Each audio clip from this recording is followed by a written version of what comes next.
Hello, welcome to another episode of Let's Do This. I am your host, Jazz Morno. So today we're going to talk about nutrition and the importance of it. We will also have a special guest today, which is pretty exciting. So, nutrition. A lot of people have different ideologies and thought patterns behind it. Uh, so many studies are coming out nowadays saying, oh, this is good, this is bad, and then controversy between them saying what is right, what is wrong. So today is ideally we're going to be able to see through some of this stuff. So my special guest today, her name is Andrea Golob, and she is actually my personal nutritionist. So she's coming on.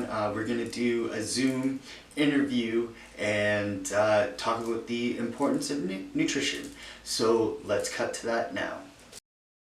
Hello, everyone, and welcome to the interview with my own nutritionist, Andrea Golob. And I just want to say thank you for joining me today on this Zoom call. So Thanks yeah, so much thank you. for having me. Yeah. So today we're talking about nutrition and kind of the importance of nutrition as one of the key aspects for my own business. So this is why I'm having you on today. So if we can just get you to tell us about your backstory, kind of what got you into nutrition and why it's important to you. Sure.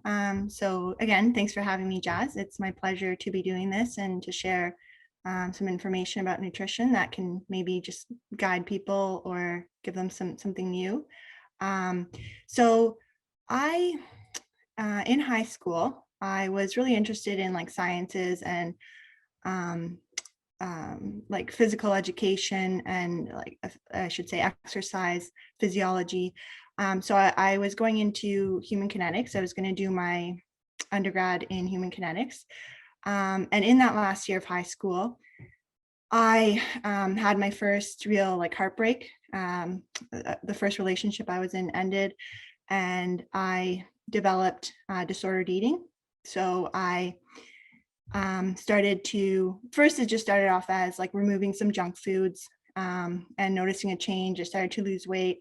I felt more attractive, better, like it was something I could control after that heartbreak and feeling like I wasn't good enough.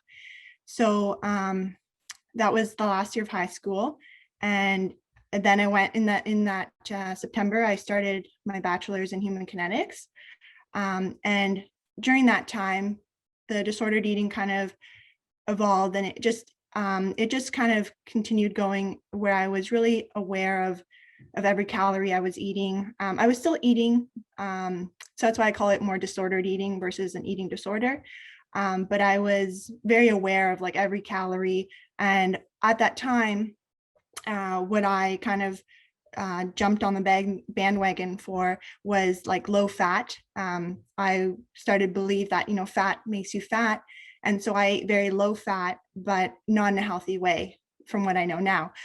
So it was a lot of like fat-free salad dressings, lots of like sugary cereal, like Special K, like, fat-free, but loaded with other processed ingredients.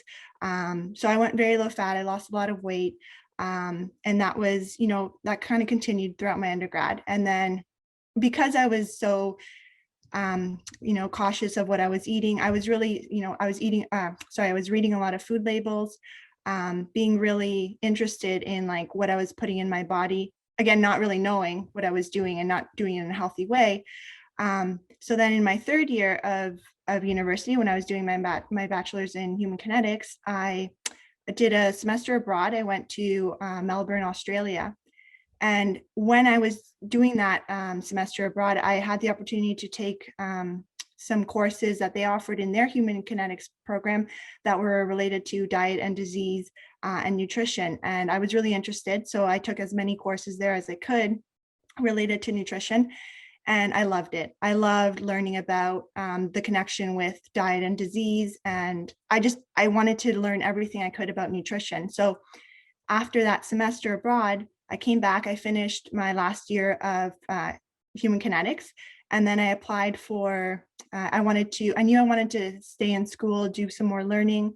And so I applied to do my master's in human nutrition at McGill University, because they offered an applied program, and I'm a lot more hands-on. I knew I didn't want to do a thesis, but I wanted to keep learning. I loved being in the classroom and learning more information. So that September, like the year after I finished my bachelor degree, I went to McGill in Montreal, and I started my master's in human nutrition. And during that time, I started having a lot more physical symptoms. Like I was starting to have pretty significant depression.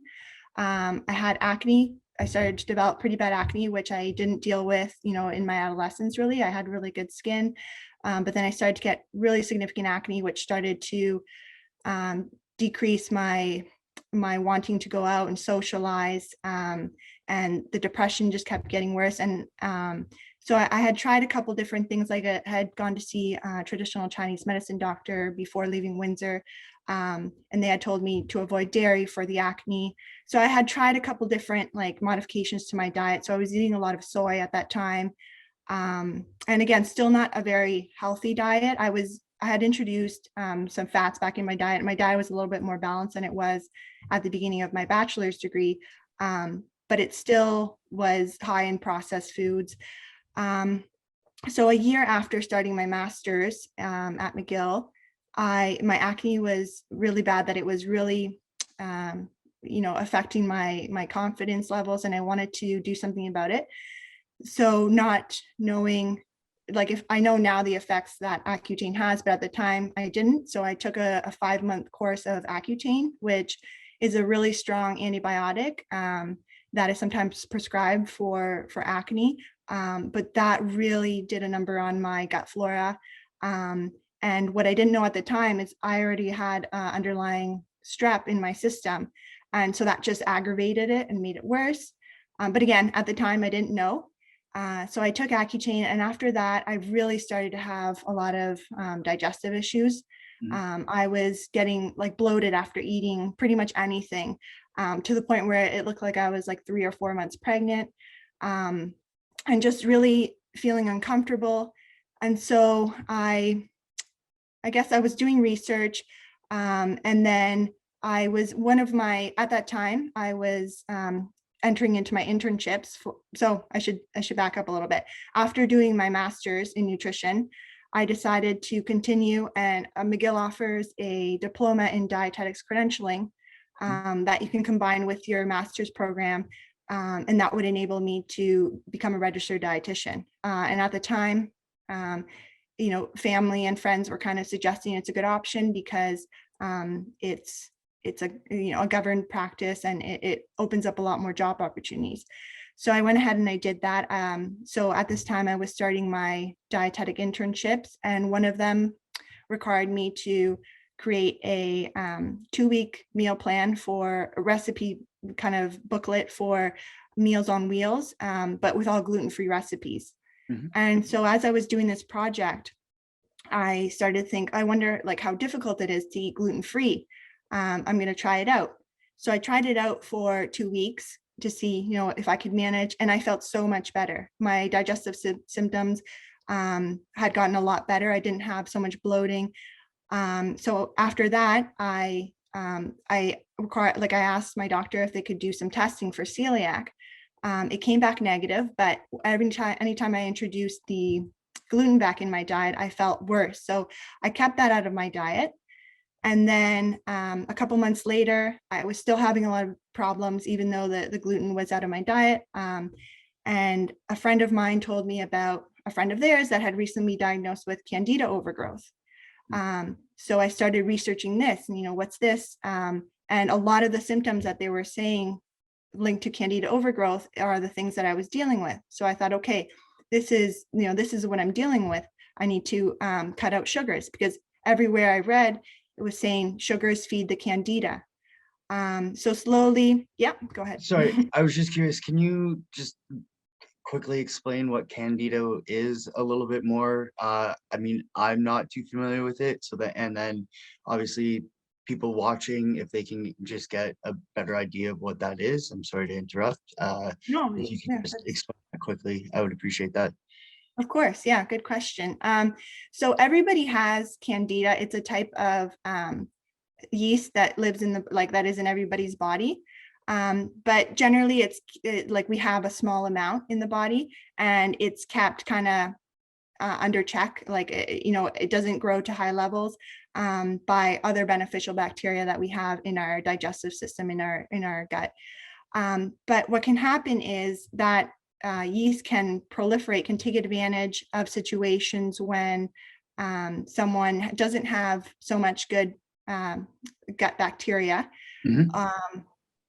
However, what I've learned since is that, and I was going to get to this, from what I've learned in the last couple of years, if someone has a candida overgrowth, it's not actually the candida overgrowth that is the problem.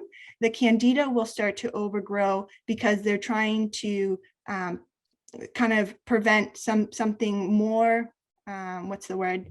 I guess harmful from actually feeding on the foods that are in your diet that are feeding other pathogens. So let me Okay. explain that again. If someone has an overgrowth of streptococcus in their digestive system, then the candida might overgrow in order to try to eat the food that would otherwise go and feed that strep. That's the bigger problem in the system. So it's kind of like a signal that, like, if you have a candida overgrowth, it's signaling that there's a deeper issue going on. Does that make sense? Yes, it makes a lot of sense. Okay. So yeah, so I started to cut out sugars from my diet. First it was, like processed sugars, and then I felt better. I saw relief. So I started cutting out, like jams and things like that. And I saw relief. So then I started cutting out fruits. And I just kept seeing like relief from my symptoms. So I kept going down that road.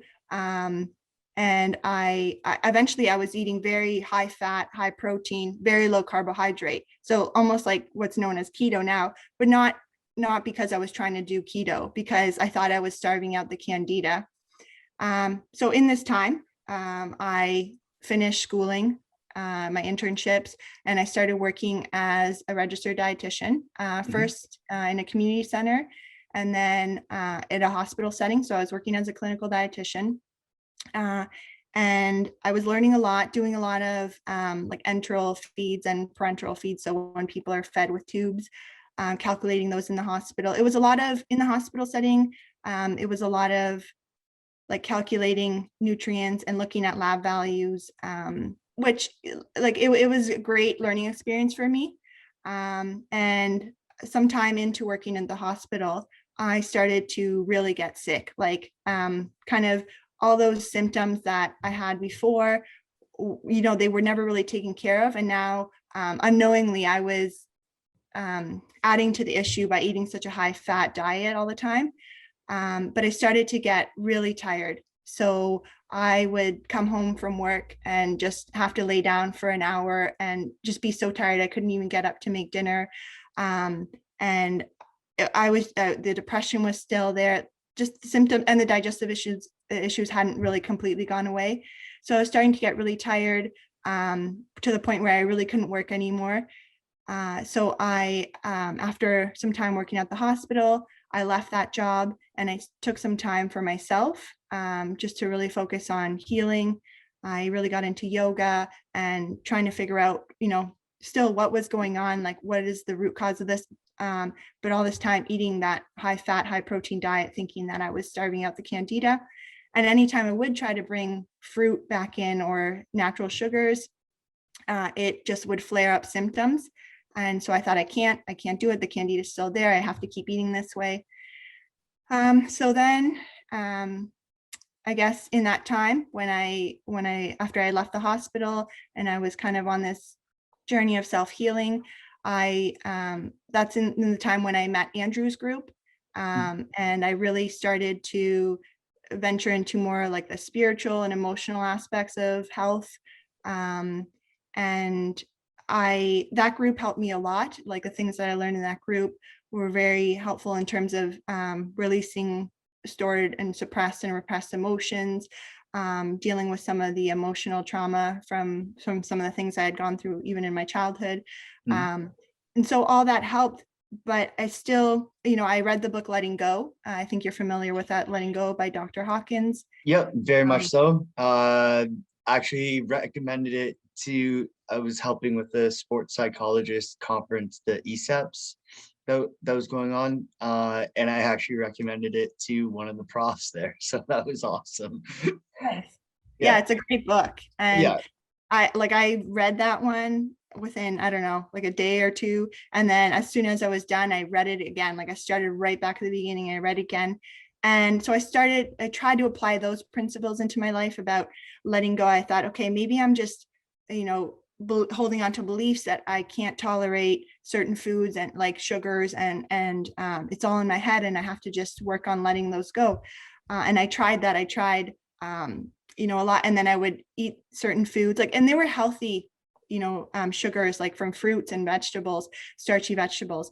But I would still have symptoms. And I was getting so frustrated because I was just so tired of being kind of ill with all these symptoms and not figuring out what was at the root cause, and then trying these letting go exercises. And even though they help with a lot of the emotional sides of it, my physical symptoms were still there. So then in 2018 is when I came across the work by Anthony William, which people might know as the medical medium. I read one of the blog posts on the website, and it was about the hidden causes of chronic illness. And that one article just resonated with me so much. Like I don't even know how to explain how I felt when I read it, but it was like I found the answer. Like this makes so much sense. There's not a cell in my body that doesn't believe this to be the truth. Um, and so I started to dive more into what medical medium shared. He had podcasts at the time, or sorry, a radio station, and lots of blog posts on the website, all for free. So I started just to read little by little, and just finding out what was at the root cause of the symptoms that I had had for so many years, and finding out that what I had been doing with diet, eating so high fat and high protein, avoiding the natural carbohydrates and fruits and vegetables, was actually just making my condition worse. Like it was really burdening my liver, all that high fat. And those fruits and vegetables were so full of important vitamins and minerals and nutrients that my body needed or needs to heal.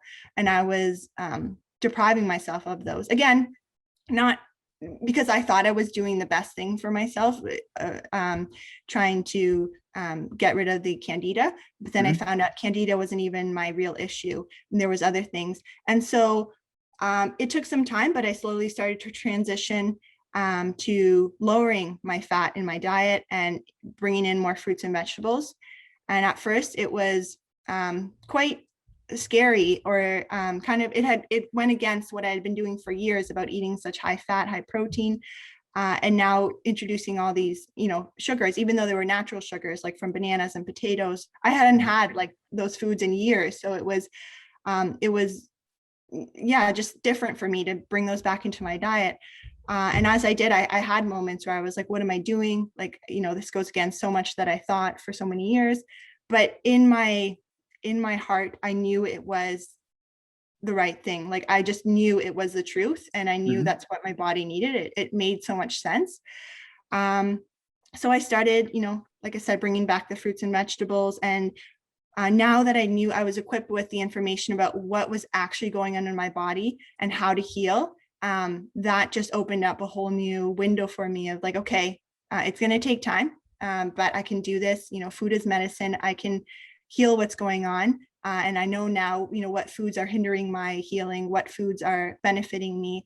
And since then, so about 2 years, it's been a healing journey, ups and downs for sure. Mhm. I was very, very sensitive to foods, even like apples and bananas. Like at the beginning, I was really, really sensitive to them because I had so much strep in my system and some other bacterial overgrowths. And so I had to go slow. Supplements were a lot for me. So I had to start off with no supplements and just introduce these healing foods. And so, that brings me to where I'm at now. I'm doing a lot better with my health. I'm still on a healing journey, but I'm at a point where I feel well enough to help others. And I'm so passionate about helping others with this information because I have been there, where I was really sick, and I didn't get into all the details, but in that time, one of the biggest things for me, like one of the most debilitating symptoms for me was the depression and apathy. There were times where I didn't even want to live anymore because I was so tired of being sick and feeling tired and just not wanting to live. So it was really hard, and I felt like I didn't know where to go, who to talk to about it, because when I would go see traditional or conventional medicine doctors and healthcare providers, they were telling me to go on medication, or to eat more hamburgers. Like, someone actually told me that, and it just didn't feel right for me. Like, I knew that wasn't the path I wanted for myself. And so now where I'm at with this information, like I said, I'm very passionate about sharing it, about helping others, because I know how lonely and hopeless it can be when you feel like there's no answers, or you've been given this diagnosis and you have to just live with that for the rest of your life. And I really want people to know that there are answers. And anytime something is showing up in the body as a symptom, it's something that it's trying to tell you something is off, and there's ways to correct that if you dive in and try to figure it out. Very valid and amazing points. I think you and I both taking a more holistic approach with our clients, instead of more of that band-aid aspect. And I think that we're finally starting to open up to these other possibilities. And I think that for the holistic healing traditions, that they're finally getting a lot more validity into them, and a lot more people willing to open up and look at these aspects. And I think that's very important, because there's been too many times where we're just focusing on the one thing, but we're not realizing that there's these other aspects that are kind of feeding in. So I think what you're doing is phenomenal work, which is like, for myself, I feel that it's been very helpful with the approach that you take. And one of the big things that I was very happy about, one of many, is you introduced me to that 369 liver cleanse, which was through that medical medium book, in the one called Liver Rescue. And that one was like, just that regimen of using lemon water, the aspects of celery juice, really helping with the liver. Also, for me, I was always preaching about having breakfast as your biggest meal, and realizing through that book that you don't want anything too heavy. You're trying to push the capability of the liver doing its full cleanse and clean before you start putting that new stuff in. So yeah. So I guess if you can quickly, for myself and people again for watching, if you can quickly go over the difference of a dietitian and a nutritionist. Sure. So a dietitian in Canada is a regulated profession. So if someone wants to become a registered dietitian, they have to do they have to do schooling at an approved institute in Canada. So McGill being one of them, and then there's a couple, there's different ones in different provinces, and even more in in Ontario. And so you have to do either a 4-year undergrad program in dietetics, or you can do the route I did that, but isn't offered at all school institutes, which would be the combined diploma with your master's. And then you do 8 months of internship in dietetics. So I think it amounts to a certain amount of hours. And then you have to write a national exam. And then you have to register with your provincial regulating body. So if I practice in Ontario, then I have to be registered with the College of Dietitians of Ontario. And the difference with a nutritionist is that there's no regulation for nutritionists. So anyone can call themselves a nutritionist. There's nothing governing that and saying, no, you have to have these qualifications before you say you're a nutritionist. Okay. In my private practice, I work as a nutritionist, even though I am still registered as a dietitian.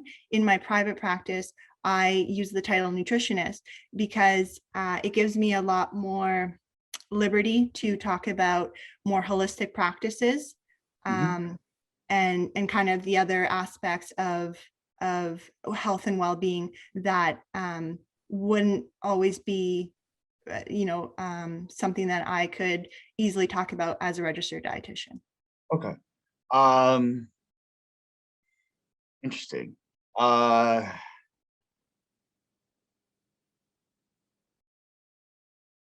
lost where I was going to go with that. Do you now?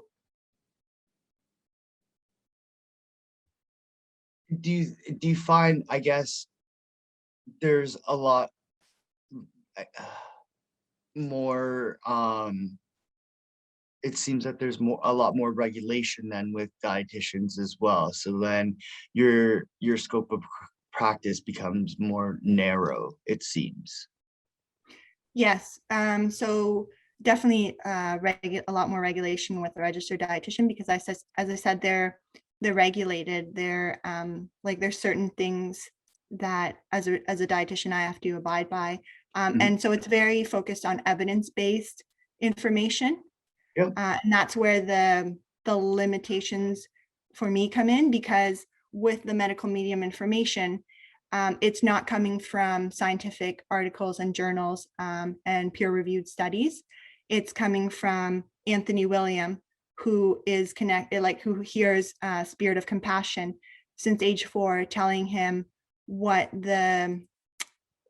is going on with, like, anytime he comes into contact with someone, he knows exactly what is going on in their body, because Spirit of Compassion is telling him. And he did that for many years, just doing private consults. Like when he was a teenager working in a grocery store, he was telling people to drink celery juice and eat certain foods because they had underlying conditions. And so many, like his waiting list was in the millions.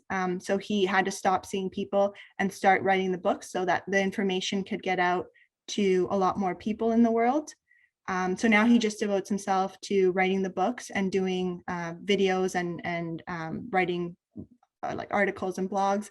But so where I'm getting at is with his information, even though there's no like I said, scientific studies to test the what's the word, the ability of celery juice to help someone. Thousands and thousands of people around the world are healing because of this information. And there's just not the funding for I don't know of any companies that are willing to put in the money to do tests on celery juice and its benefits, because they're not going to get much out of it, right? Like usually companies want to research something and show the benefits of a medication or something that they're going to make a lot of money off of. And like I said, for me, as soon as I started reading that medical medium information, it was just so true for me. There was not a doubt in my body that this was what I had been searching for so many years, like the answers to the symptoms that I had dealt with for many, many years.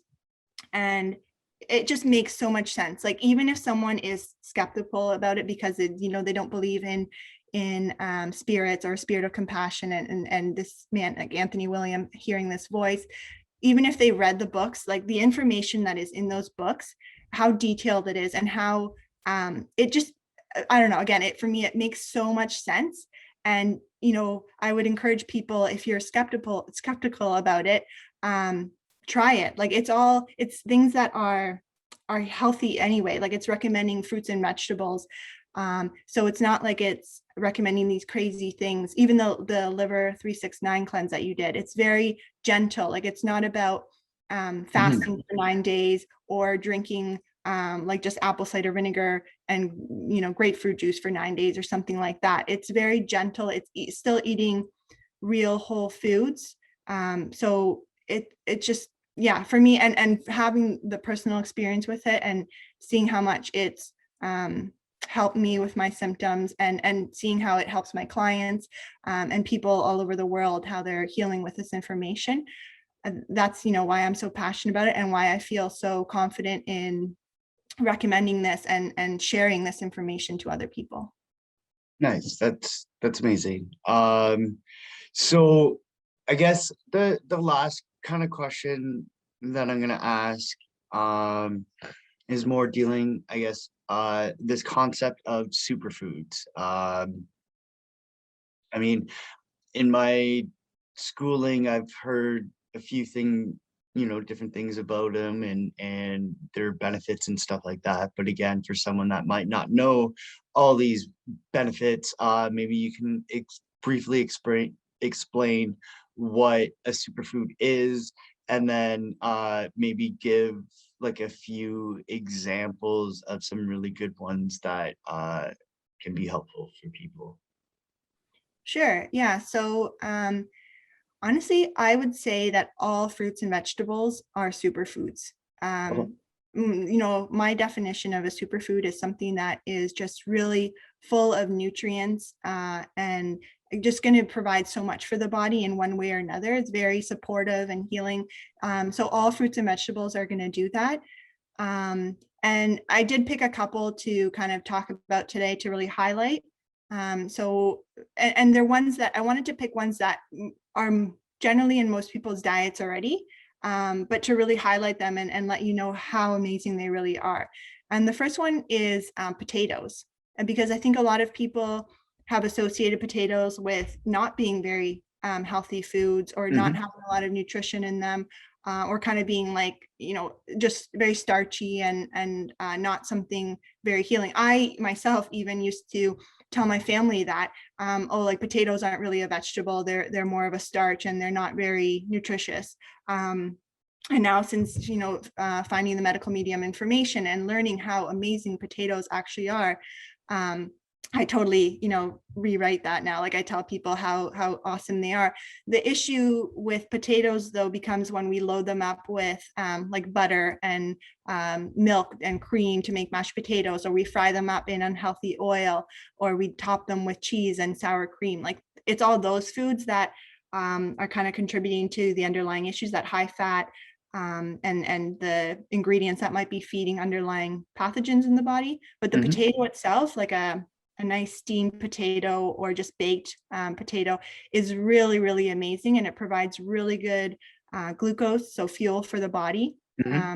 So, if you've been avoiding potatoes because you're afraid that they're just too starchy or have too many carbohydrates, or because you think, they're a nightshade and you should avoid them, I would encourage you to think again about that. And because potatoes have so much potential, they're so nourishing and healing for the body.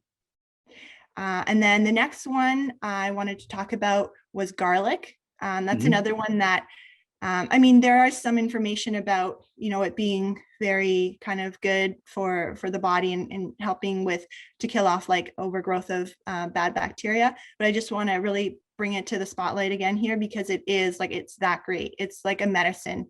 All food can be medicine, but garlic is so antiviral, antibacterial, antifungal, and antiparasitic that if someone is dealing with any kind of like gut issues with an overgrowth of harmful bacteria, the garlic is going to be really good at starting to kill off that harmful bacteria. Another one that I wanted to talk about is lemons and limes. And you kind of mentioned it when you were talking about the cleanse, but I want to, again, just bring focus to lemons and limes, squeeze into your water throughout the day, especially first thing in the morning. They're so good at cleansing the body out. things like the liver, the spleen, the thyroid, the gallbladder. They're really alkalizing for the body, and they have one of the highest sources of vitamin C, as well as a good source of calcium, which most people wouldn't associate lemons and limes with calcium.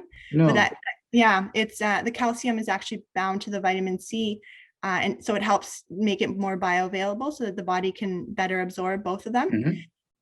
So lemons and limes, again, something that you might have already in your kitchen, on your kitchen counter, or that you bypass at the grocery store every day. Something really, really helpful that you could start introducing today if you wanted to, just squeezing half a lemon or half a lime into your glass of water.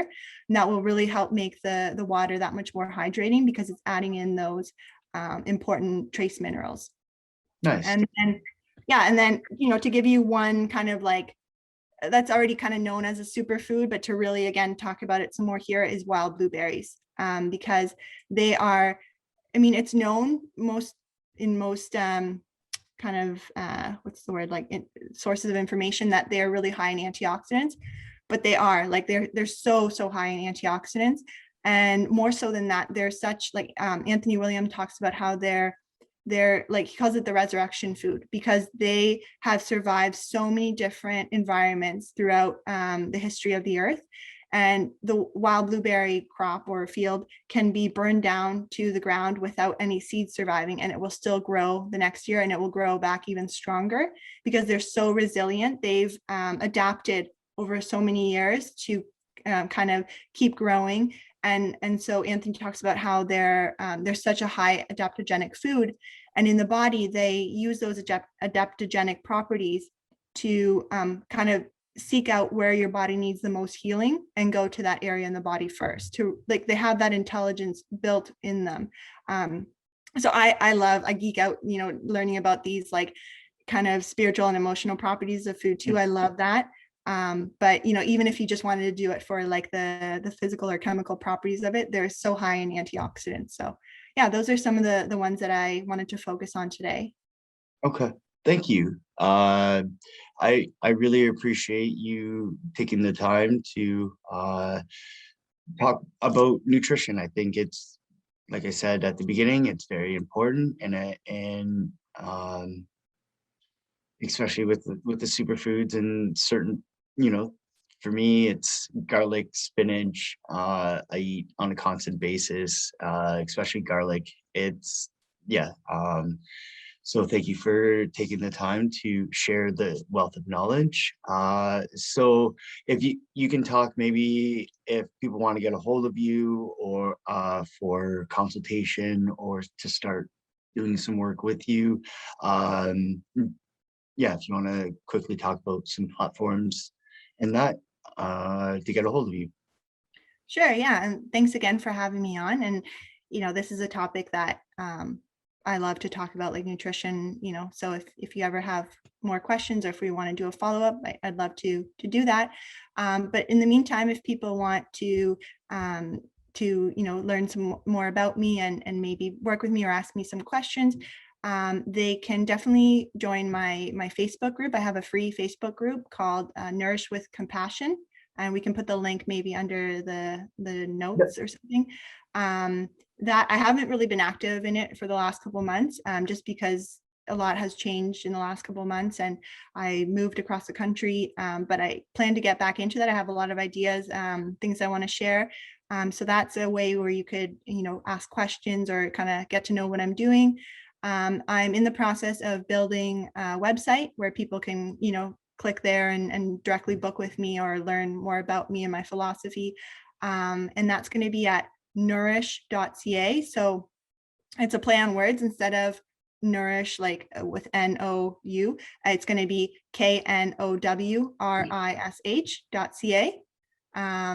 And that will be hopefully up in the next couple of days. So we can put a link for that too. And if not, they could just find me on Instagram or Facebook. It's andrea.golob.